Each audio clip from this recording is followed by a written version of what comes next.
Olá, salve, salve, muito bom dia. Tá começando aqui pela PAN, a nossa revista radiofônica, que tem informação, prestação de serviço, entretenimento, tudo isso no papo dessa quarta-feira, 24 de julho de 2019. Sejam bem-vindos.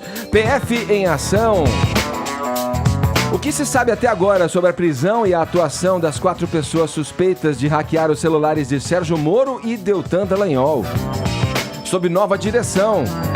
Tudo sobre o novo premier britânico, o conservador Boris Johnson. Daqui a pouquinho o professor de Relações Internacionais, Leonardo Trevisan, nos conta como devem ficar o Brexit e a relação do Reino Unido com o Brasil de Jair Bolsonaro.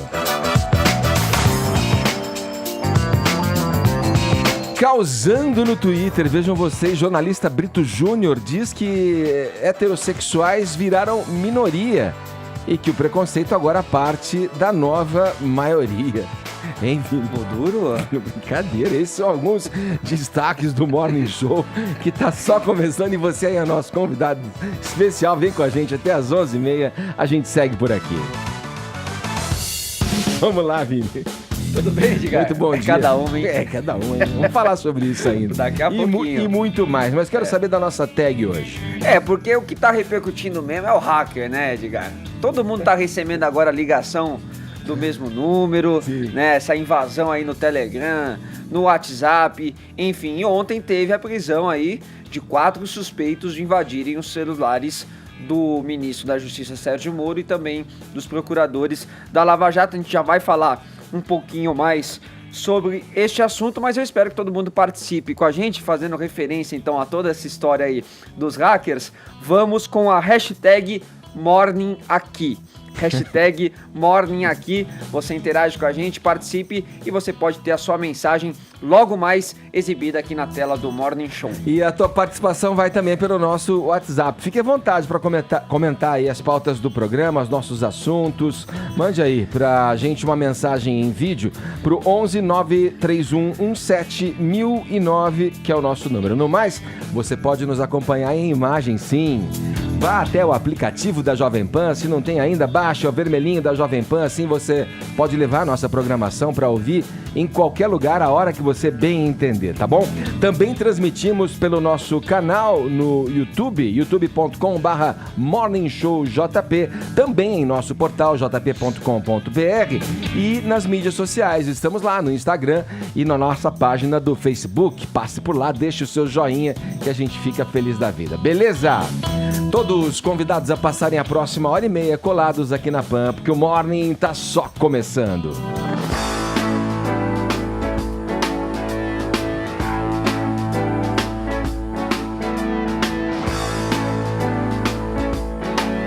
Vamos lá, Vini, falei aqui na abertura do programa que a gente daria uma geral nessa história aí da prisão, né, dos 4 supostos hackers aí que teriam invadido o telefone de Sérgio Moro, né, e de Deltan Dallagnol. Vamos lá. É isso aí, Edgar. 4 suspeitos foram presos nessa operação que foi batizada, Edgar, de Operação Spoofing. Você sabe o que é a Operação Spoofing? Fiquei sabendo agora, lendo o material e tal, municiando aqui para comentar com vocês. Exatamente, né? Uma falsificação ideológica que tenta enganar uma rede ou pessoa, fazendo acreditar que a fonte de uma informação é confiável.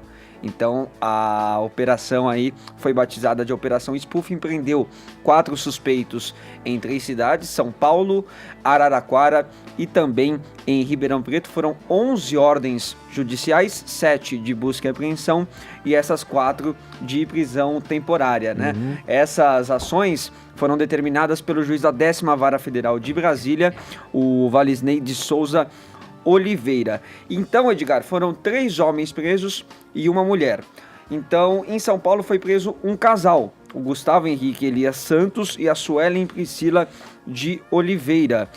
O Gustavo, que trabalha com shows e eventos, e também a casa da mãe dele teve um mandado de busca e apreensão lá em Araraquara, mas ele foi preso junto com a mulher dele aqui em São Paulo. E também em Araraquara foi preso o Walter Delgatti Neto, que já responde a alguns processos de estelionato e já foi filiado, veja só você, Edgar, a um partido, ao DEM, né? Inclusive, muitos políticos ontem identificaram uma conta no Twitter em que ele seguia esses políticos, né? Principalmente políticos do PSL, como a Carla Zambelli, né? Mostrou lá que ele a seguia, enfim. Então esse inquérito agora está sendo mantido em sigilo, serão feitas todas as investigações em torno disso. Quem está conduzindo é o delegado Luiz Flávio Zapronha, que em 2005 e 2006 também presidiu o inquérito do Mensalão. Agora, não é só Sérgio Moro e os procuradores, tem muita gente envolvida. Daqui a pouco o Zé Maria vai falar sobre isso,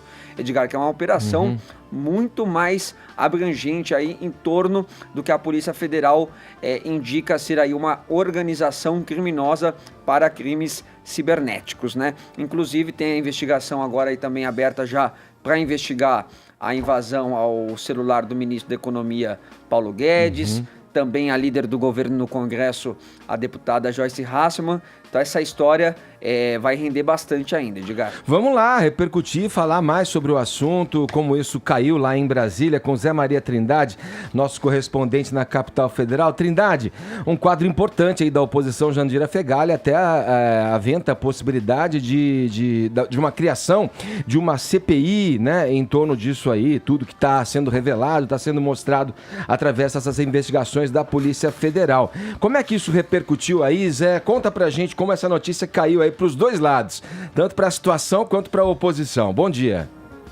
Pois é, muito bom dia, Edgar, bom dia a todos. Sabe aquela história de prendam os suspeitos de sempre? No Congresso Nacional é sempre assim, né?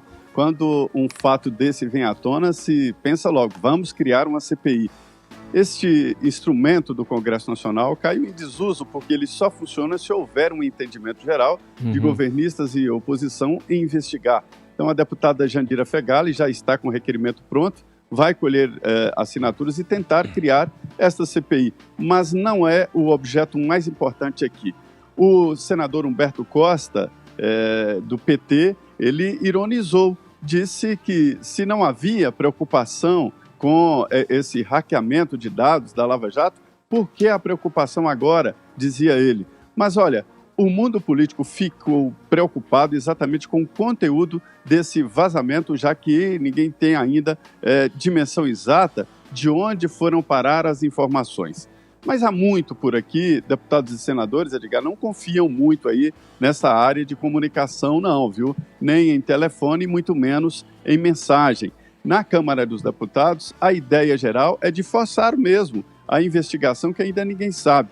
A Polícia Federal diz que já estava investigando há muito tempo. Um delegado me disse que técnicos especialistas da Polícia Federal detêm técnicas do mundo inteiro, as mais modernas, e que podem investigar e rastrear todas as invasões de telefone. Mas o que acontecia é que não havia uma pressão ou não havia um crime muito grande para tamanha atenção. Esta operação é daqui, de Brasília, da 10ª Vara, do juiz Valisney, e a partir daqui é que todo esse processo foi destacado. A ideia de que não haveria uma ação tão grande da Polícia Federal, um barulho tão grande diante de pouca informação, da expectativa de muita informação e de muitos hackeados, além dos divulgados até agora. Isto porque este processo está em segredo. Os 4 estão presos aqui, 2 no aeroporto por falta de vaga aí na Superintendência da Polícia Federal, mas o certo é que há sim uma certa apreensão. O processo vai perder o sigilo e a partir daí a gente vai saber exatamente o que tem, quem foram os hackeados e que existe conteúdo nisso. É importante dizer que a Polícia Federal já antecipa e diz que não é o caso lá da Intercept e que não há nenhuma investigação nesse sentido. Isso a gente poderia ensejar aí um outro tempo de papo pra gente falar sobre isso, né, Zé? Só pra tirar uma dúvida aqui, Zé, você falou do juiz Valisney, ele é que tem à frente também vários processos contra o ex-presidente Lula e que teve aquele célebre caso chamado pelo Renan Calheiros de juiz Eco, não foi isso, Zé? É esse cara, né? O juiz Eco é outra condenação dele em primeira instância. Nesse caso, é uma vara federal e existem vários processos, inclusive a Operação Zelote, isso, né? e que inclui o ex-presidente Lula, e existem outros processos. E essa 10ª Vara Federal é considerada a Lava Jato de Brasília. A Lava Jato criou ali franquias e esta é uma delas. Siga com a gente, Zé. Vou passar a palavra pro Caio. Bom dia, Caio. Bom dia, Edgar. O Zé já trouxe aqui um pouco desse panorama aí, né? Começa a retórica reforçada por um lado, por outro vem uma reação. A deputada federal, a Carla Zambelli, por exemplo, parafraseou aí, deu uma parodiada na frase célebre já do Cid Moreira, né? Que falou lá, o Lula tá preso, babaca. Cid Gomes. O Cid Gomes. Foi Cid Moreira. O hacker tá preso, babaca. É, Mr. M. O Cid Gomes, quando falou o Lula tá preso, babaca, ela agora usa aí a palavra hacker, né? O hacker tá preso, babaca e tal. Tem essa, a Jandira Fegali, né? Aventando a possibilidade da criação dessa CPI, né? Que falamos aqui também, né? Com o Vini e com o Zé Maria Trindade. E começa de lá e de cá essas retóricas ali, né? O protagonista, digamos, dessa história, aí, o jornalista Glenn Greenwald, por exemplo, escreveu, né, nas suas redes a seguinte frase, aí abre aspas para ele, ó. Não é interessante que a PF, a Polícia Federal, tenha supostamente encontrado um grupo do que o Sérgio Moro alegou ser de hackers altamente sofisticados tão rapidamente, mas ninguém consegue encontrar o Queiroz? Fecha aspas aí do Glenn Greenwald. Vamos lá, de lá e de cá, né? Porque acrescento aí, antes de passar a bola para você no comentário, o site de direita, o Antagonista, só para ficar aí no campo mais igualitário das nossas opiniões, vem dizendo também, colocou um comunicado dizendo assim, os jornalistas do Intercept não devem ter dormido bem, né, essa noite, por conta dos hackers terem sido desses Estão hackers... com insônia. Estão com insônia, Tão com isso. insônia. Os membros do Intercept devem estar com insônia. E o embate vai rolando. Pois é, bom, eu peço desculpas aí aos ouvintes pela voz anasalada. Não é sarampo, mas é um resfriado bem forte. Ainda bem. Aliás, Olha, melhoras, tá, né? olha. Daqui a pouco... Uruca, hein, rapaz? Melhoras aí ao Fefita, né? Bom, eu queria só retomar o tweet do Glenn, porque é muito simbólico, né?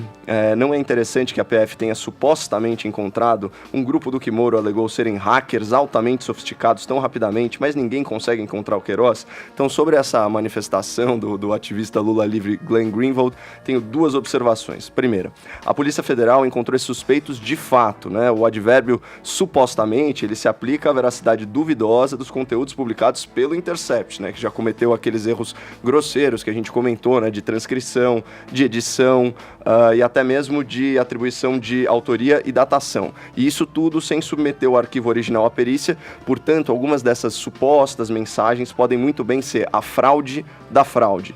Nesse caso, a PF não encontrou, a Polícia Federal, ela não encontrou um grupo hacker. Ela encontrou uma quadrilha. Falar em grupo hacker já é o Glenn simpatizando com as suas fontes, né? Porque, inclusive, a gente formulou essa hipótese ao ouvinte, né? No artigo 228 do Código Penal, associarem-se 3 ou mais pessoas para o fim específico de cometer crimes. E essa provável quadrilha, ela não foi encontrada tão rapidamente assim. Não parece, porque, né, passa voando, mas a Vaza Jato, pelo que eu vi aqui, está para completar 2 meses, né, de altas expectativas e resultados frustrantes, claro, frustrantes para quem quer livrar a cara dos corruptos condenados pela Lava Jato, baseados numa interpretação dúbia, duvidosa, questionável da lei processual. Aí a segunda observação, que é sobre o Queiroz. O Glenn deve estar muito, muito preocupado e ocupado caçando pelo em ovo naquela montanha de dados roubados, né? Que sabe-se lá como, seja de mão beijada ou de mão molhada, foram parar nas mãos dele, porque pelo que eu saiba, o Queiroz não tá foragido. O Queiroz está livre, e isso é bem pior, né? Ele pode ser encontrado onde? Amparado aí em décadas e décadas de legislação garantista patrocinada pela esquerda. Ele se esconde atrás de uma lei processual penal que ignora o interesse público da busca pela verdade e enxerga a justiça sempre da ótica mais benéfica ao criminoso suspeito. Ele está sendo favorecido por decisões judiciais que beneficiam as elites políticas e econômicas da cleptocracia, que foi aprimorada, né, pelo lulopetismo. Então, onde que está o Queiroz? O Queiroz está abrigado pela lei, a lei que vocês defendem, né? Aliás, com certeza esse é o caso do Glenn Greenwald, porque olha só, aqui eu não estou nem falando do conflito ético de ser conivente com o hackeamento criminoso, né, com a violação da Constituição e, portanto, o desrespeito, né, ao direito fundamental da privacidade. A gente já falou muito aqui, mas quando a gente fala do Glenn, a gente está discutindo aí o caráter de um cara que já defendeu voluntariamente um líder neonazista. Então é de se esperar dele uma moralidade bem elástica. Agora, o Glenn Greenwald, ele é diretamente beneficiado pela liminar do Dias Toffoli sobre o caso Queiroz-Flávio Bolsonaro, que suspendeu as investigações provocadas legalmente pelo COAF, né? Antes disso, o partido Rede Sustentabilidade já havia acionado o STF para blindar o Glenn contra, abre aspas, qualquer procedimento de investigação, ou seja, uma licença para cometer crime, né? Parece que a estratégia vencedora foi usar o presidente do Supremo Tribunal Federal, na qualidade excepcional de plantonista, para frear qualquer inquérito de qualquer suspeito apontado via COAF. Esse é um absurdo jurídico que a Procuradora-Geral da República, a Raquel Dodge, no embargo de declaração de ontem, qualificou como ultrapetita, ou seja, além do pedido, extrapolando o que a ação estava falando. Ou seja, a decisão do Dias Toffoli, ela amplia os efeitos de uma decisão liminar para muito além do que foi colocado na ação em si do Flávio Bolsonaro. Só que esse país, ele não é para amadores, né, Edgar? A decisão, ela também pode beneficiar, adivinha quem? As esposas do Dias Toffoli e do Gilmar Mendes, que estão às voltas com a Receita Federal. Então, é importante o ouvinte atinar para isso. Estão todos de mãos dadas, Toffoli, Gilmar, Flávio Bolsonaro, Glenn Greenwald e o Queiroz. Adivinha onde está o Queiroz? O Queiroz está blindando Glenn Greenwald. Ô Zé, vamos lá, nessa questão, eu falando sobre a procuradora, mas ela teria já publicizado a intenção de que isso não beneficiasse outros réus. Sim, com certeza. E que ficasse só dentro do âmbito do Flávio Bolsonaro. Aí não se sabe se como um agrado, também um aceno ao presidente, que vai ter que escolher ali um novo jurista ali, um novo magistrado para estar à frente da PGR, né, no lugar da Raquel Dodge, que foi colocada pelo Michel Temer. Mas, ô Trindade, são questões aí que colocam a gente numa situação inédita. Talvez você já tenha vivenciado algo parecido, mas tem uma questão aí que é importante a gente... O Sérgio Moro como ministro da Justiça e da Segurança Pública, o chefe está subordinado a ele, a Polícia Federal, né? É uma investigação que, na verdade, diz respeito a ele também, como uma das figuras centrais, aliás, né, dessa investigação. Como é que você vê isso, Zé? Como é que você percebe isso? Qual é a percepção que você tem, conversando com outras pessoas aí em Brasília, juristas até, ministros do Supremo Tribunal Federal? Fica uma situação de exceção, seria exagero dizer? Pois é, olha, Edgar, o ministro da Justiça é chefe da Polícia Federal administrativamente, né, hierarquicamente. Mas a Polícia Federal tem, por ser um órgão de Estado, tem liberdade para investigar, para fazer operações e, geralmente, quando isso acontece, quando o ministro da Justiça é informado sobre uma operação, é porque a operação já está ali toda formalizada e pegaria os chamados alvos sensíveis, que são os ministros ou pessoas detentoras de foro especial, né? É só nesse caso. Mas é apenas administrativa e teórica, né, esta ascensão do ministro da Justiça. Isso até agora. Só que o ministro Sérgio Moro chegou com superpoderes no Ministério da Justiça e formou uma equipe muito forte, principalmente de policiais federais, em outras regiões do Ministério da Justiça. Ou seja, ele ganhou ali, além desta força administrativa, ganhou-se uma força política e de comando total da Polícia Federal. Sobre essa decisão do presidente do Supremo, Dias Toffoli, a ideia que se tem por aqui é de que ele deu a chamada repercussão geral de uma decisão do Supremo, ou seja, todos os juízes teriam que seguir, né, através de uma liminar, e isso é uma grande novidade. Repercussão geral só se dá através de uma decisão de plenário e é elaborada uma súmula vinculante para que todos os juízes sigam. E agora não. E o pedido da Raquel Dodge é no sentido de que só pode recorrer a ele, porque ele é o plantonista, né? E que ele suspenda a própria decisão, ou reformule, e a decisão valha só para o senador Flávio Bolsonaro. Sobre esse caso aí do hackeamento, a Polícia Federal que está no comando, mas quem está mesmo nas decisões é o juiz Valisney. Sim. O Zé, sobre esse dado que o Vini trouxe pra gente, de um dos presos pela Polícia Federal, ter pertencido ao DEM, e de ser um grupo grande, também como você trouxe no teu boletim ao Jornal da Manhã, ser um grupo grande de pessoas, são mais de 100 pessoas, né, que teriam tido seus aparelhos hackeados, tudo. Como isso fica frente à investigação, na tua análise, Zé? Porque até então estávamos falando de ataques direcionados, né, a políticos apenas, mas parece que a coisa é bem mais ampla. Fala-se até que essas pessoas seriam estelionatários, na verdade, que agiriam através dessa técnica definida, inclusive no nome da Polícia Federal como spoofing, né, Vini? Foi esse o nome, spoofing, né? Que é uma maneira de você se utilizar da tecnologia para enganar ou uma rede ou pessoas específicas, indivíduos especificamente, né? Como é que fica isso? Porque se temos aí a possibilidade dos caras serem estelionatários, né? E de ser um número muito maior, não algo direcionado como vínhamos tratando até então, isso muda um pouco a perspectiva da percepção, né, desse crime? Olha, Edgar, no debate sobre o marco civil da internet, nós aprendemos aqui, né, de que esse é um desafio de vários países, várias nações estão aí no desafio de proteger as suas próprias fronteiras, os seus interesses, né? E a internet, a abertura da internet. Alguns países já pensam em fechar a internet e isso vai totalmente contra o espírito da rede. Mas como garantir a segurança da internet?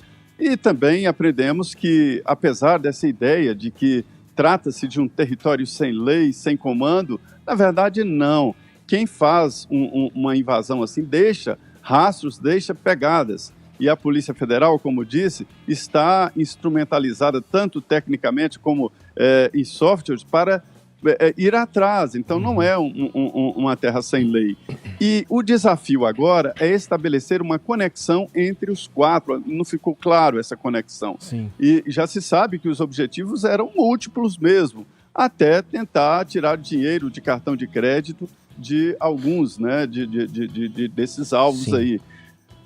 Edgar, já existem aqui vários golpes. Eu fiquei sabendo de um senador aqui que o colega senador recebeu uma mensagem dizendo: eu estou em apuros, fui com uma garota para o motel, ela quebrou o motel inteiro, eu tenho que pagar aqui em dinheiro 10 mil, não posso pagar em cheque, senão fico prejudicado, e queria que você me depositasse 10 mil. Aí aquela história, o companheirista dá 10 mil na conta de um hacker. Ô, Trindade, você é demais, cara. Você não fica nem vermelho, hein, Zé? Mas eu fico, eu tô rachando de rir aqui. Antes fossem crimes só desse tipo, né, Zé? Tem crimes muito piores acontecendo. Obrigado, Trindade, um abração pra você, bom trabalho aí em Brasília. Muito bem, muito bom dia. Vamos, eu rindo aqui, agora a gente vai falar de uma coisa triste aqui.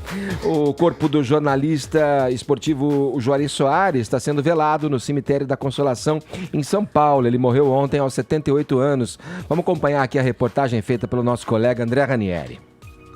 Morreu na tarde desta terça-feira, aos 78 anos, em São Paulo, o jornalista Juarez Soares. Ele lutava contra um câncer no intestino e no reto e não resistiu após sofrer 2 paradas cardíacas. China, como ficou conhecido, estava na Rede TV. O cronista esportivo também trabalhou em veículos como Globo, SBT, Record e Bandeirantes, além de várias emissoras de rádio. Juarez Soares nasceu em São José dos Campos, no dia 16 de julho de 1941. Formou-se em pedagogia na Faculdade Oswaldo Cruz e foi casado por mais de 30 anos com a jornalista Helena de Gramont. A última aparição de Juarez na televisão aconteceu no programa Bola na Rede, da Rede TV, no dia 1º de abril de 2019. Ele trocou o nome de falha por infelicidade. Você viu o que ele falou? Eu não acho que foi uma falha, foi uma infelicidade. E foi um momento infeliz dele. Mas ele já deu tantos momentos de felicidade para o Corinthians que ele tem direito, ninguém tem direito de ser infeliz. Mas se ele acha que foi infeliz, está desculpado. O jornalista Luiz Ceará foi uma das últimas pessoas que visitaram Juarez Soares. Inclusive, Ceará foi responsável por dar a notícia da morte do amigo. Quero informar vocês todos que o coração da imprensa do Brasil esportiva está muito triste nesse momento. Acabou de ir para a pátria do pai o nosso irmão Juarez Soares. Juarez é um jornalista brilhante e vai deixar certamente um laço de saudade. Nas redes sociais, o Corinthians lamentou a morte de Juarez. Abre aspas, lamentamos o falecimento do jornalista e corintiano Juarez Soares, que durante tantos anos, como repórter, narrador e comentarista esportivo, levou as informações do Coringão para a Fiel na TV ou no rádio. Desejamos muita força aos familiares e amigos neste momento de dor. O enterro de Juarez Soares acontece nesta quarta-feira no Cemitério da Consolação, em São Paulo. Tá aí, a reportagem quem trouxe pra gente foi, como eu disse, o André Ranieri aqui da Jovem Pan. Vini, um cara queridão, né, no meio, China, né, o velho China, né? Desde Luciano do Vale, fez uma dobrada legal com o Luciano do Vale, depois com o Silvio Luiz, né? Isso. Inclusive na Band que ele recebeu nessa parceria aí com o Luciano do Vale, aquela época brilhante da Band com a cobertura esportiva que eles tinham, ele recebeu esse apelido de China que acabou ficando, e agora mais recentemente também com o Silvio Luiz, uma grande dobradinha, um cara que vai deixar muita saudade aí na cobertura esportiva, viu, Edgar? A experiência que ele carregava, de ter trabalhado em tantas equipes esportivas, como aqui na Jovem Pan, na década de 70, passou por várias rádios, por várias emissoras também de televisão. O André exibiu ali um tweet do Corinthians lamentando a morte dele. Ele que era corintiano, mas tinha uma virtude que eu gosto muito, que é de assumir o time enquanto comentarista esportivo, mas poder fazer a crítica também. Claro. E sempre uma crítica um pouco até debochada, como ele fez ali do Cássio, bem humorada. Era uma característica dele, né? Ser um comentarista irreverente, fugir do comentário padrão, e ele conseguiu fazer isso brilhantemente por muitos anos. Que descanse em paz o nosso querido China.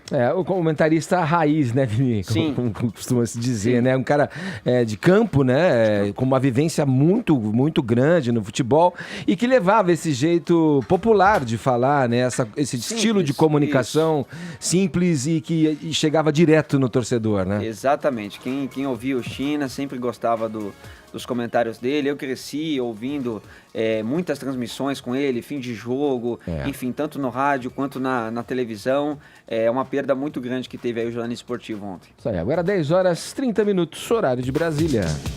Jovem Pan Morning Show. Jovem Pan Morning Show. O que o Brasil, sob o governo de Jair Bolsonaro, pode esperar do Reino Unido sob o comando de Boris Johnson? Nessa terça-feira, o ex-prefeito de Londres e ex-ministro do Exterior venceu a eleição interna do Partido Conservador Britânico. Assim, ele sucede a correligionária Theresa May e, como novo primeiro-ministro, terá pela frente o desafio de descascar um dos maiores abacaxis da política mundial da atualidade, o Brexit, que é a saída do Reino Unido da União Europeia. É sobre esses e outros assuntos que a gente vai conversar agora com o professor de Relações Internacionais da ESPM, Leonardo Trevisan. Professor, bom dia, bacana que o senhor aceitou o nosso convite de vir aqui falar sobre Obrigado a vocês pelo convite. Esse tema tão atual, né? Eu queria começar sendo bairrista aqui. Quero saber o que a troca da Theresa May para o Boris Johnson, no que essa troca pode ser boa, se é que o senhor considera ela boa para o governo de Jair Bolsonaro.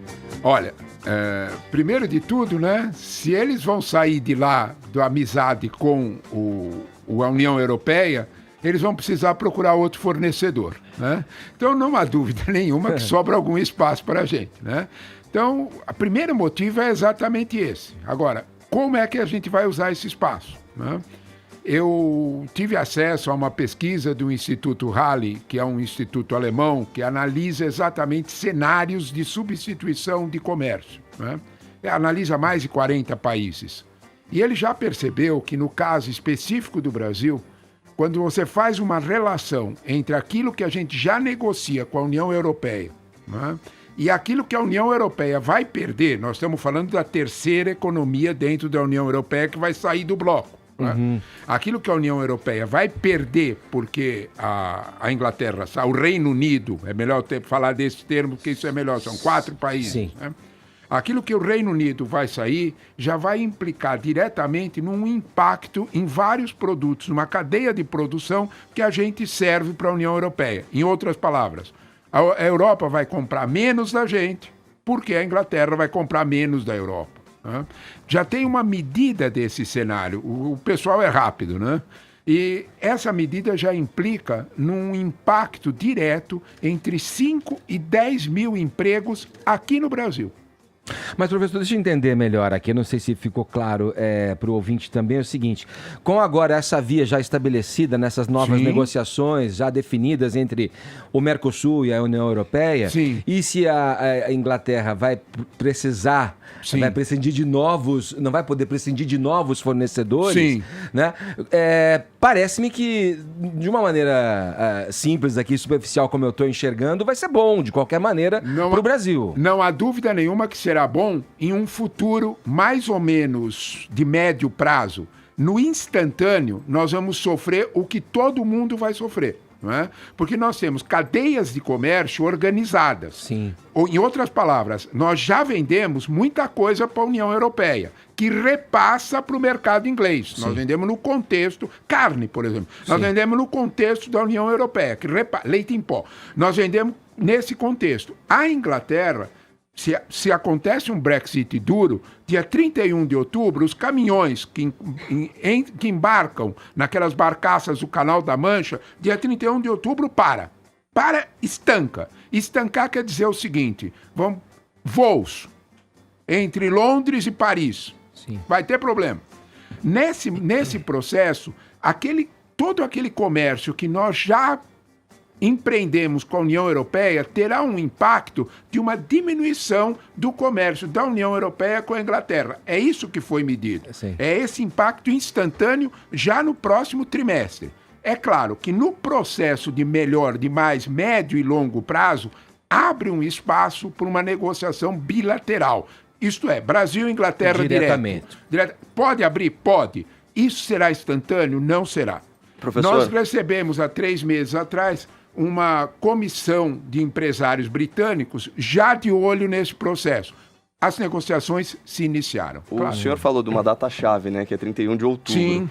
E isso, inclusive, foi colocado pelo Boris Johnson como a data limite, né? Ele falou, olha, com ou sem deal, ou seja, com ou sem um acordo de transição, haverá o Brexit. E esse deadline, essa data limite, também foi uma diferença fundamental entre ele, né, e o seu adversário político, que era o Jeremy Hunt, que era um pouquinho mais comedido, e ele admitia a prorrogação, né, meio no estilo da Theresa May, de uma prorrogação da data para amortecer um pouco o impacto do Brexit.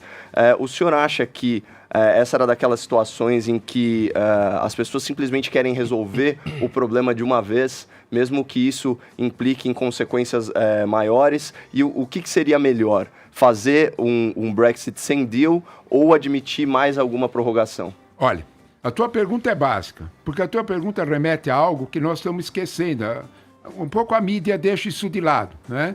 Tem grana investida nessa história. Tá? Quando a gente fala desse acordo ou não acordo, Hunt ou Johnson, o que nós estamos falando é de 39 bilhões de libras, né? Que é a multa mesmo, estabelecida pelo artigo 50 do contrato, que é um contrato entre a União Europeia e todos os seus países.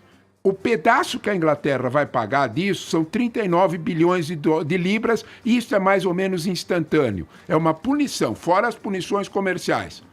Tem 2 jeitos de olhar para isso. O jeito do Hunt vamos usar isso, tá, para amenizar, fazer uma negociação, fazer uma transição. Era isso que o Jeremy Hunt queria.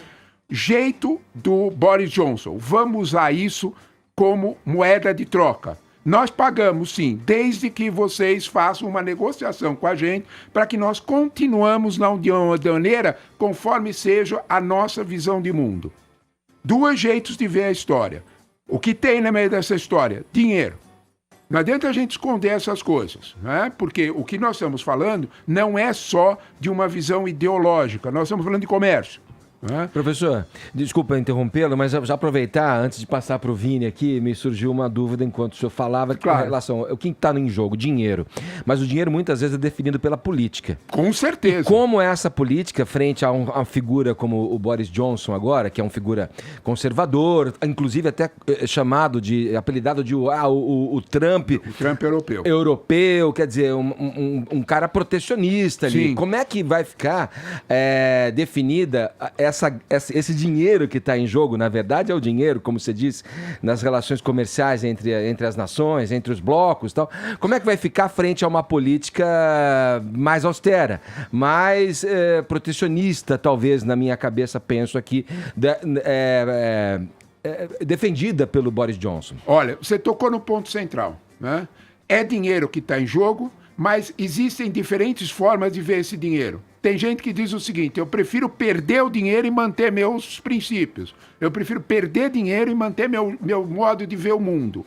É o caso do Boris Johnson, é o caso de 66% dos inscritos no Partido Conservador. Sim, eu pergunto isso por conta o Trump tem uma bala na agulha, ele tem bala, Com né? certeza. É os Estados Unidos, é uma nação, Com uma certeza. potência. Será que a Inglaterra teria esse poder na manga para peitar negociações com outras nações, fornecedoras, como é o caso do Brasil, né? Exatamente. Olha, você está tocando no ponto central, porque o que a gente esquece, né?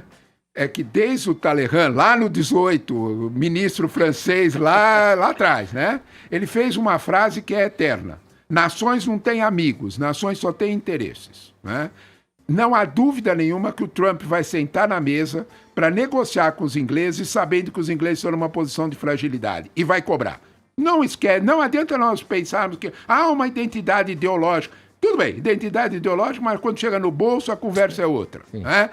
Essa identidade ideológica está explicando uma escolha que, no caso, veja, os números são flagrantes, né? 66% dos inscritos no Partido Conservador preferiram pagar o ônus, preferiram pagar o custo. Ele não será barato. A definição do Banco da Inglaterra não precisa outra, não é da gente falar em grandes números. Sim. Ele diz, olha, sair de qualquer jeito, que essa é a expressão, da União Europeia, vai ter um custo que nós vamos ter uma recessão pior do que aquela que nós tivemos em 2009. Sim, sim. Vem com a gente, Vini. Professor, eu queria voltar um pouquinho naquela primeira pergunta do Edgar sobre como que o governo britânico vai ser bom ou não para o governo brasileiro, mas agora eu queria ir além do campo comercial, porque hoje se discute muito o ponto de vista ideológico. Sim, né? É uma coisa que move muito as pessoas. Existe similaridade também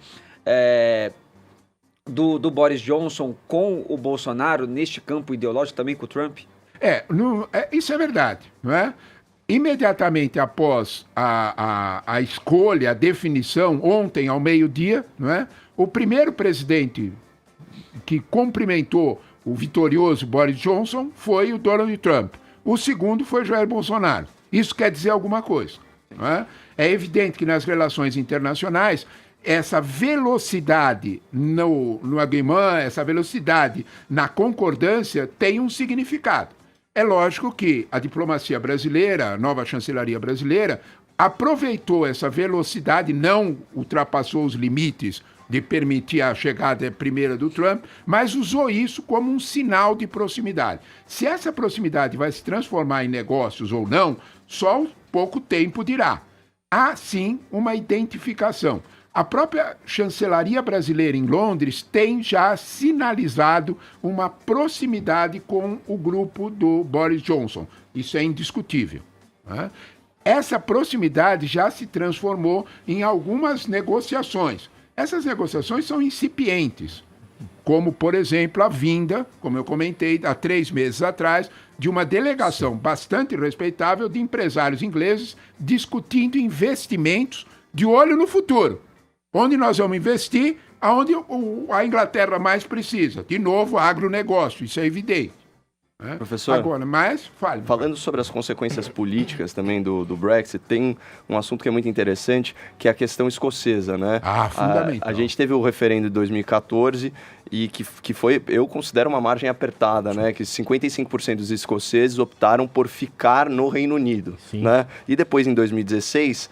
esse número ele se ampliou, ele vai para 62% dos escoceses querendo ficar na União Europeia. Sim. E agora o governo de turno lá é um governo de caráter nacionalista que quer aproveitar o ensejo da insatisfação, né, da saída do Reino Unido da União Europeia, justamente para tentar a independência. Como o senhor avalia esse cenário? Tem uma coisa curiosa, vocês fazem as perguntas certas. Vocês fazem pergunta pontiaguda. É isso aí, cara. Né? Não há dúvida nenhuma. Né? Primeiro de tudo, do que você tocou sobre o nacionalismo escocês, de novo, nação não tem amigo.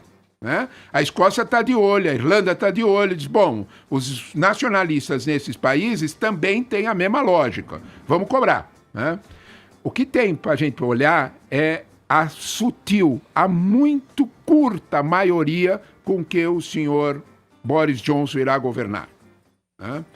Não adianta a gente tapar o sol com a peneira, ele terá 3 deputados mais do que a oposição somada. Apenas isso. Pouquíssimo. Né? Pouquíssimo. Um deles tem um processo vencendo agora em setembro, uma questão pessoal, e ele pode perder o mandato, que implicará em eleições instantâneas. Há um segundo bastante doente, pode perder o mandato, eleições instantâneas. Ficaria com um único. Olha, a gente conhece a política o suficiente para saber que traições são fenômenos constantes, corriqueiros, né? E preço, né? Traição tem seu preço, né? Se nós olharmos para isso, a tua pergunta tem todo sentido. Como é que fica o nacionalismo escocês nesse processo? Né? Ele vai tirar uma vantagem. Né? Nós não podemos esquecer que a Theresa May apostou e perdeu. Né? Ela só é governo, só ficou governo em 2018 porque o Partido Nacionalista Escocês apoiou. Né? Só é maioria com o Johnson porque o Partido Nacionalista da Irlanda do Norte, que tem 5 cadeiras, deu os 3, porque senão ele perderia. Nós não podemos esquecer agora, né? Não adianta a gente tapar também esse sol com a peneira, que o Johnson vai experimentar um pouquinho do veneno que ele também fez. Né? Toda a parte dos eurocéticos que infernizou a vida da May, tocou muitas situações, forçou derrotas, ela perdeu 3 vezes pelos eurocéticos, que se juntaram aos trabalhistas e aos independentistas escoceses para derrotá-la. Toda esta gente agora vai continuar nas suas mesmas posições. E vão somar os descontentes, vai trocar de lugar. O que antes eram os eurocéticos, agora passam a ser o grupo da May. Não veja que 4 ministros ontem de manhã já renunciaram. Não querem nem esperar a troca de governo. Principalmente o Philip Hammond, que é o ministro das Finanças, o ministro da Economia na relação deles. Uma figura importante. Ele vai carregar um número de votos.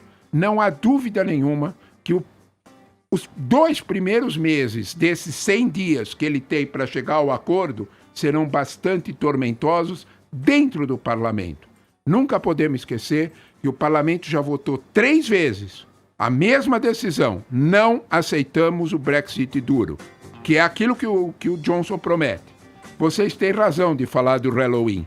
Sem dúvida nenhuma, 31 de outubro será o Dia das Bruxas, de verdade. Ô, professor, eu queria instar-lo a falar sobre um tema muito presente no noticiário ultimamente, já que o senhor é um professor, né, um acadêmico das relações internacionais, e muitos desses alunos acabam optando pelo ingresso na chancelaria, na diplomacia brasileira.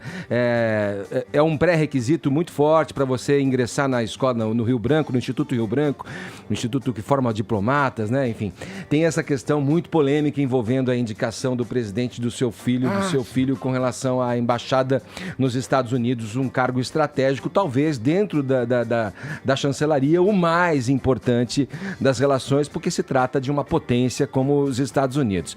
Qual é a visão do senhor sobre isso? O que isso pode acarretar no meio? Qual é o teu pensamento em torno desse assunto polêmico que a gente vem discutindo dia a dia aqui no noticiário? Olha, A princípio, se você me perguntasse de imediato, vamos imaginar, né? Uma situação imaginária. Se me perguntasse de imediato, antes dele anunciar e qualquer coisa, olha, o presidente disse que vai, eu ia te responder, não é a melhor das decisões. Né? Porque é uma decisão que carrega uma série de problemas políticos internos, né? Ele terá que explicar até mesmo para suas bases a nomeação do seu filho. Havia uma crítica muito forte ao governo anterior por tudo que fazia disso, então vai ter que explicar. Do ponto de vista técnico das relações internacionais, né? O cargo de embaixador, especialmente nos Estados Unidos, é o nosso posto mais cobiçado do circuito Elizabeth Arden. Né? Aquele circuito das 4 grandes capitais é o mais cobiçado. É o mais cobiçado porque, de fato, ele não traduz apenas uma presença do ponto de vista das negociações diplomáticas. Ele traduz, sim, aquilo que vocês já comentaram, não é? A nossa identidade comercial de mais de 100 anos com os Estados Unidos. Nós pertencemos, digamos assim, a uma esfera comercial com os Estados Unidos. Os americanos, de alguma forma, têm um procedimento especialmente técnico quando você negocia. Quem acompanhou qualquer acordo internacional, qualquer reunião internacional, vê exatamente, é simples de ver. Quando todas as delegações estão postas, quando chega a delegação norte-americana, é impressionante. Sim. Elas têm o dobro de técnicos, elas têm o dobro de recursos, sim, elas estão muito melhor preparadas. Em outras palavras, quem vai negociar com os Estados Unidos precisa saber que está negociando com alguém que tem uma estrutura técnica e de recursos maior. No caso brasileiro, nós sempre tentamos contrapor esta situação com a experiência da figura do embaixador. Não há nada de errado na nomeação, é até um direito. Porém, se a gente olhar a história, no processo histórico, nós vamos observar que a última vez que o Brasil fez uma nomeação de embaixador para Washington, que não tenha uma experiência, um cabedal, um volume adquirido para compensar essa riqueza dos americanos, foi com o Juracy Magalhães lá atrás, no governo Castelo Branco.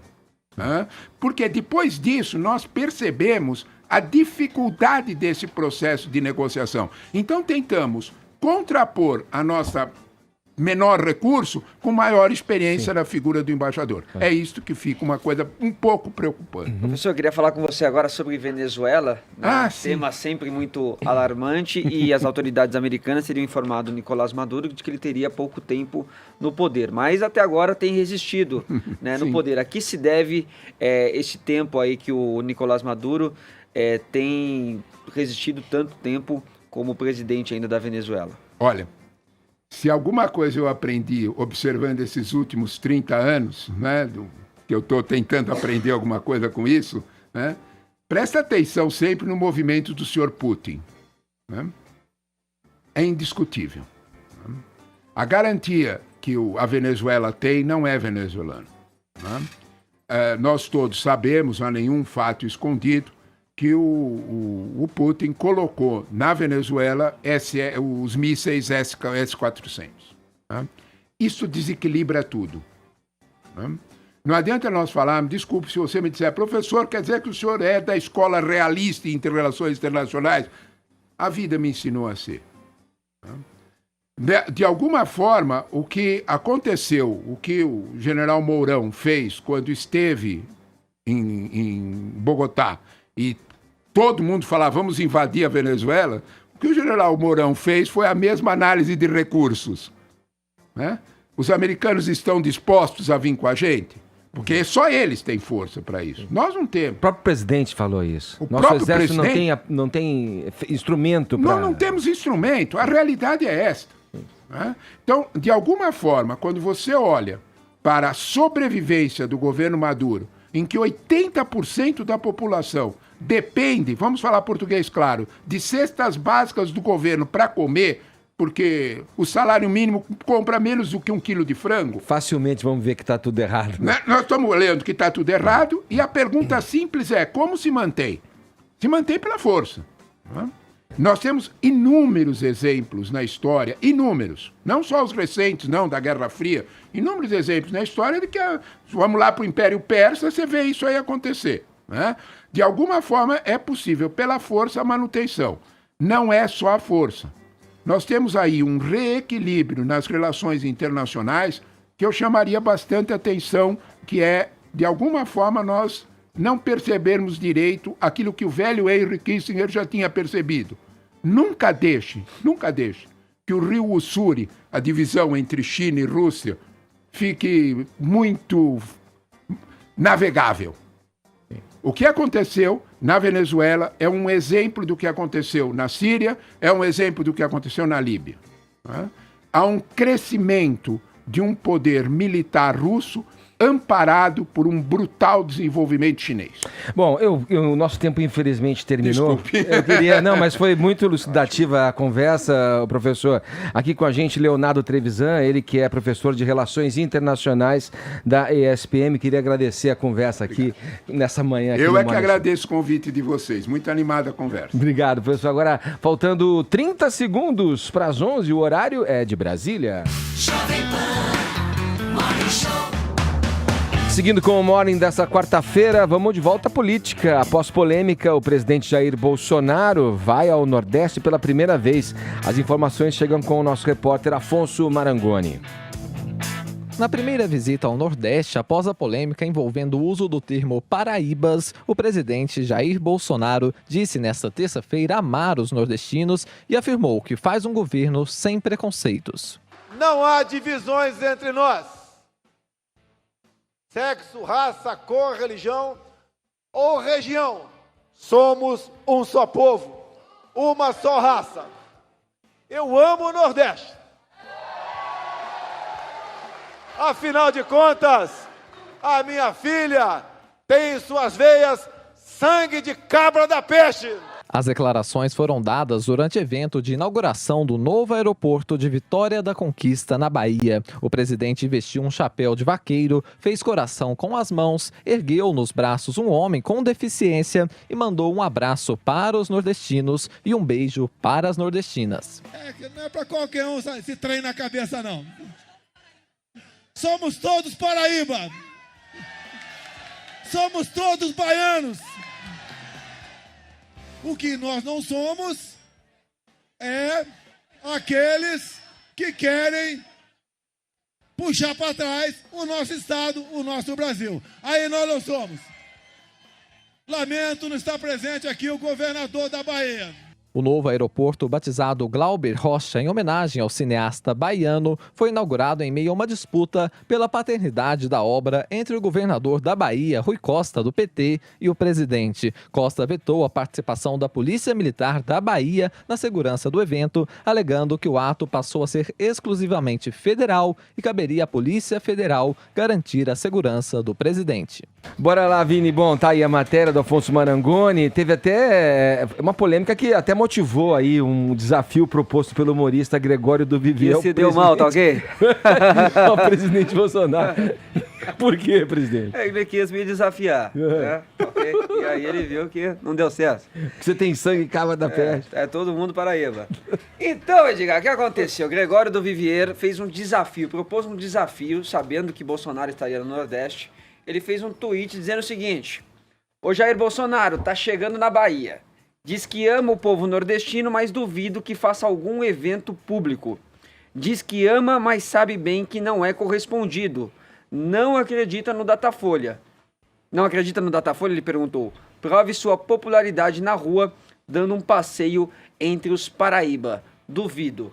E lá foi, então, o presidente Jair Bolsonaro provar a sua popularidade no Nordeste. E aí ele postou esse vídeo no Twitter dele, Edgar, retweetando o tweet do Gregório do Vivier. Sem mais palavras, né? Só as imagens já bastam para o Bolsonaro ter dado aí essa resposta ao desafio do Vivier, né? Essa imagem que o Afonso Marangoni já tinha mostrado na sua reportagem, dele sendo recebido lá pelo público na cerimônia de inauguração do aeroporto Glauber Rocha, em Vitória da Conquista. O do Vivier recebeu aí a resposta do Bolsonaro, voltou ao Twitter e disse o seguinte: acabei de ver que o Jair Bolsonaro me respondeu e lacrou. Parabéns pela popularidade, presida. Você é, vou omitir essa palavra, queridão mesmo. Agora vê se faz alguma, vou omitir também, da sua vida, ao invés de ficar respondendo desafio de humorista no Twitter e empregando parente. Aí um outro palavrãozinho lá do Gregório, que nós não vamos falar aqui, mas tá aí. Foi o desafio, foi aceito, né, Edgar?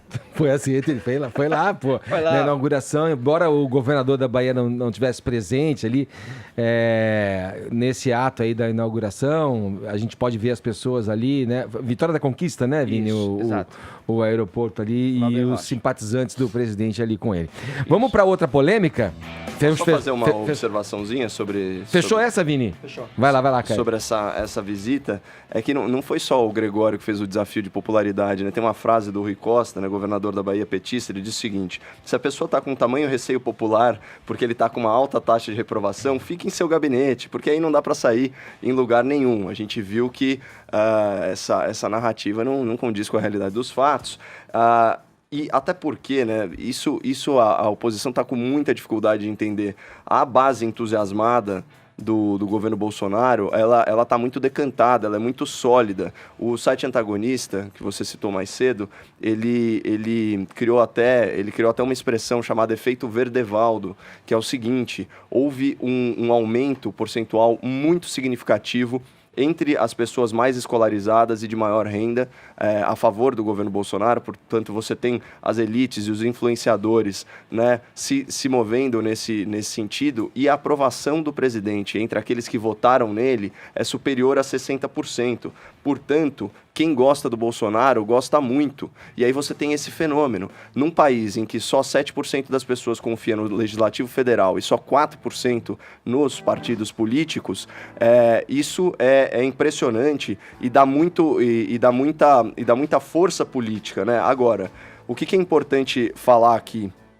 O Rui Costa, governador da Bahia, ele não só não compareceu ao evento, que foi atendido até pelo prefeito de Salvador, olha só, né? Ele não só não compareceu ao evento, como ele vetou a participação da Polícia Militar, falando que esse era um evento, vamos dizer assim, federal, e que a paternidade tinha sido assumida pela União. Acontece que 93% das despesas do aeroporto foram bancadas pelo governo federal, pela União, e portanto, faz sentido a presença do presidente. É lamentável aí essas picuinhas políticas se colocarem antes do melhor interesse do Estado e da sua população. Bora para outra polêmica, Vini.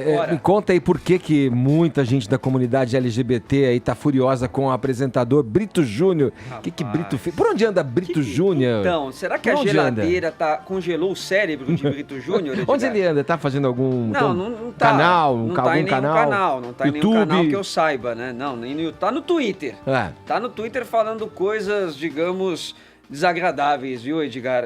O Brito quis entrar na polêmica aí do casal, ou do trisal, né? Luana Piovani, Pedro Scooby, Anitta, mas acabou atingindo uma galera que não tem nada a ver com o assunto de uma maneira gratuita. Vamos exibir aqui o primeiro tweet. Vamos lá. Ele compartilhou uma matéria do Notícias da TV dizendo o seguinte: de frustração a férias em Ibiza, as 5 fases da separação de Luana Piovani. Fazendo um compilado aí de tudo que já se foi falado, as indiretas, as provocações, enfim, uma matéria sobre a separação da Piovani com o Pedro Scooby. Aí olha só o comentário do Brito Júnior. A bela Luana Piovani que me perdoe, mas ela está precisando de um homem de verdade em sua vida. Eu sei que está cada vez mais difícil com tantos caras virando maricas. É direito deles, mas mulheres maravilhosas acabam ficando sem parceiros por falta de héteros no mercado. É casado, o Brito, eu acredito que sim, né? Casado. Não, ele tava se um hétero né? desse não iria estar solteiro, né? Um homem de verdade como Brito Júnior. Ele tá se candidatando aí. Deve estar realmente muito bem casado, muito bem resolvido. Porque se for isso, podia fazer um elogio a Piovani com outras palavras, de outra forma. Não tergiversando ali, né? Mas não sei se esse é o caso, né? O comentário foi visto como machista, como homofóbico, como preconceituoso. Foram muitas as respostas que o Brito Júnior recebeu aí por esse tweet, mas ele respondeu também. Nós vamos mostrar aqui agora outras palavras de Brito Júnior. Por exemplo, a Thaisa Costa mandou assim pra ele: nossa, eu achei que você era mais do que isso. Que comentário preconceituoso e triste. Aí o Brito respondeu: preconceito mudou de lado. Nós, héteros, viramos minoria. Não tenho nada contra quem pensa o oposto. Nada. Cada qual que faça o que quiser com o seu corpo, sua vida. A questão é que o preconceito agora parte da nova maioria, ao não admitir o pensamento da nova minoria. Portanto, nós... Mas ele utilizou, usou dados do Data Brito, é isso? Data Brito, os homens héteros no Brasil são minoria, segundo Brito Júnior. É uma repressão enorme mesmo quando a gente anda nas ruas. O Britão. Né, Edgar? O Britão. Não, o Brito tava on fire. Vamos mostrar mais aí do Britão. Tem mais? Opa, não parou, Edgar. Olha lá, a Madonna Sorocabana diz o seguinte: atenção, homem hétero pagando vergonha, deu risada. Aí o Brito disse: eu não tenho vergonha de gostar das mulheres. Isso é crime pra você, seu atrasado? Você tá gostando, né, do Brito Júnior? Aí teve mais, vamos lá. O que mais que o Brito falou? Olha lá. Quem é gay, bi, lésbica não precisa desdenhar de homem que gosta de mulher, ou de mulher que gosta de homem. Isso também é preconceito. Então o Brito Júnior aí se sentindo realmente oprimido, né, se sentindo perseguido por ser um homem hétero, por ser um homem que gosta de mulheres. E aí tá sofrendo toda essa perseguição por parte do público LGBT. Olha lá, ele falou mais, ó. LGBTs não aceitam homens que gostam de mulher. É tão normal quanto as preferências de vocês. Nada contra, mas continuo gostando de mulher. Tá aí, esse é o Brito Júnior. Eu me espantei realmente. Ah, não tem mais um ali, Vini. Lê aquele último ali, ó. Assim, foi só eu dar uma força para a Luana Piovani que surgiram várias pessoas preconceituosas, invertendo tudo e me chamando de machista. Hoje a moda é você falar que não disse o que disse, né? Mas enfim, tá aí para quem quiser interpretar o que disse o Britão. Ele usou o termo gay ali, claro que ele quis dizer gay, né? Mas ele usou o termo gay, né? Pode ter sido autocorretor.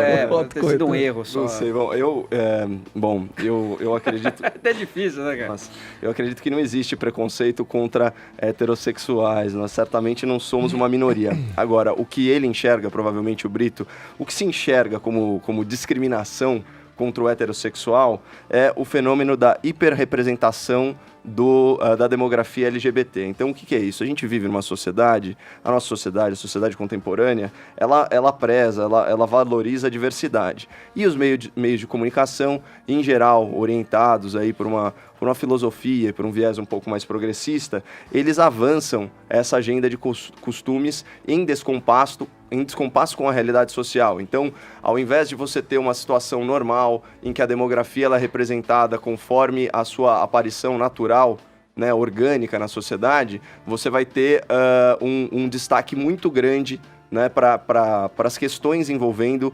essa comunidade LGBT. Então você vai ter um grande destaque para eles na mídia, eles têm muito espaço de fala, certo? Muitos personagens em filmes, enfim, em novelas e por aí vai. Mas isso em tese, né? A gente tá falando em tese, né? Não, isso é um dado da realidade. Mas por que isso incomodaria? Ou por que isso incomoda, né?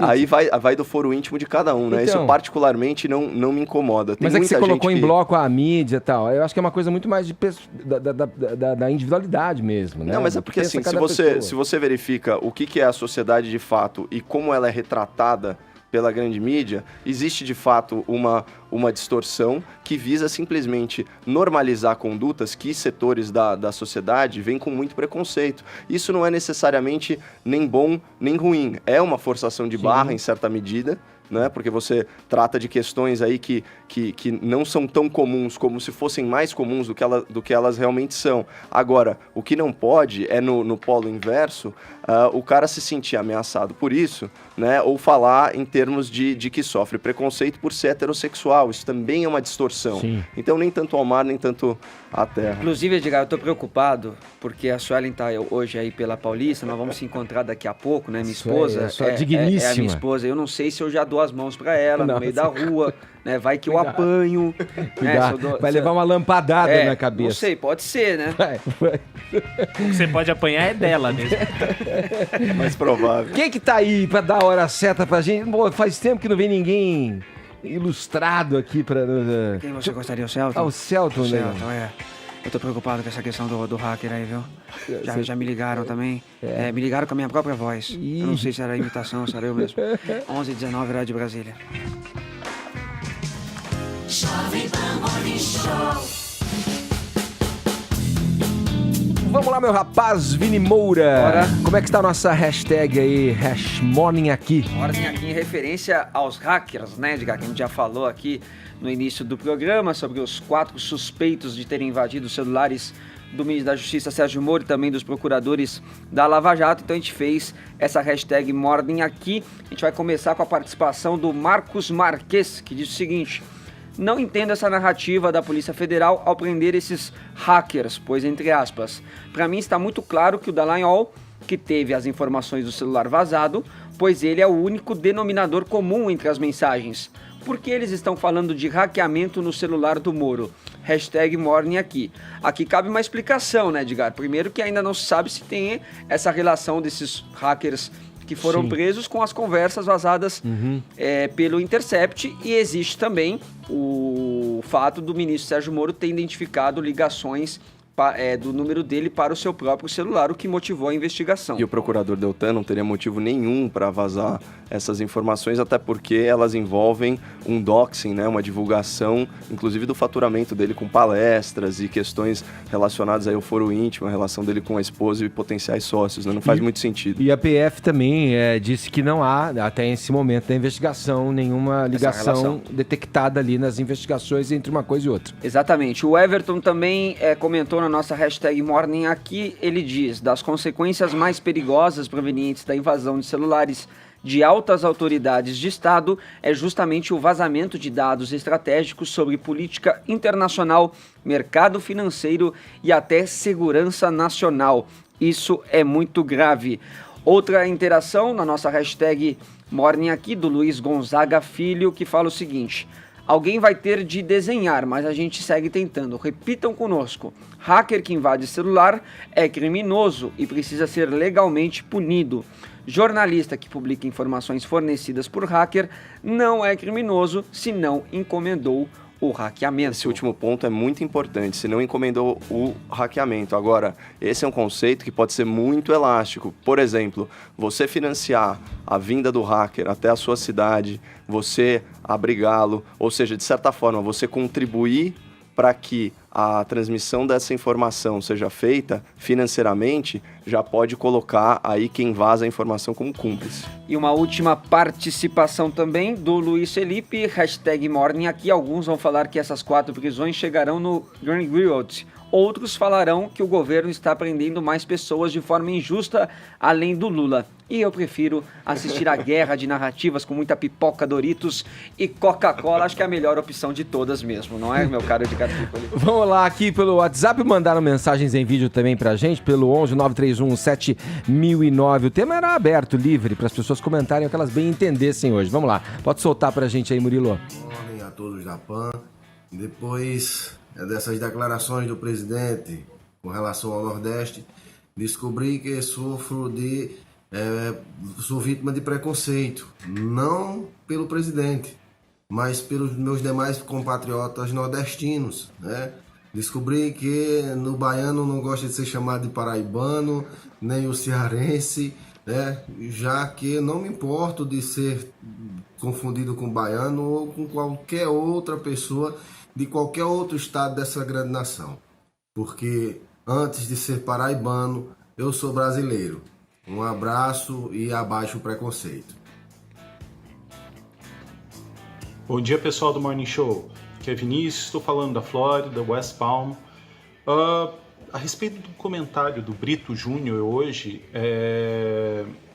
que as maiorias se tornaram minorias, eu acho que eu posso fazer uso de uma frase que o Fefito falou, que ele falou alguns dias atrás, que não existe preconceito ao contrário. Eu concordo com ele, não existe. Preconceito é um só. Não importa se é de um hétero para um homossexual, ou um homossexual para um hétero, ou qualquer coisa desse tipo. Eu já passei por preconceitos, por racismo, e sei o quanto isso é ruim. Então, eu acho que essa questão do preconceito ele está latente dentro de todos nós, infelizmente. E isso não é privilégio de brancos ou negros ou de qualquer tipo de orientação sexual. Aí, legal a opinião do ouvinte, né? Porque se isso tá dentro da gente como uma força, nós temos que passar pelo nosso filtro, né? Se de alguma forma algum assunto nos incomoda, nós temos que perceber o porquê que ele traz incômodo pra gente. E essa reflexão, ela resulta numa melhoria geral. Quer dizer, não sei se eu tô pensando de uma maneira muito otimista, né? Mas eu acho que as coisas devem ser processadas dessa forma. Tudo passa pelo teu filtro pessoal, né? E o que incomoda já denota ali alguma coisa que você deve trabalhar e deve colocar a tua atenção. Bom, a gente vai finalizando o programa. O Morning Show fica por aqui. A gente encerra a programação de hoje, mas a gente volta amanhã, a partir das 10 da manhã, aqui pela Jovem Pan, com mais uma edição desta revista radiofônica. É isso. Muito obrigado pelo prestígio da sua audiência. Como eu disse, amanhã tem mais. Valeu, Edgar. Tchau. Valeu, Celton. Eu recebi a ligação, né? Só que eu não consegui. Você ligou com você mesmo? Mas eu não consegui identificar porque a voz estava baixa. Tá.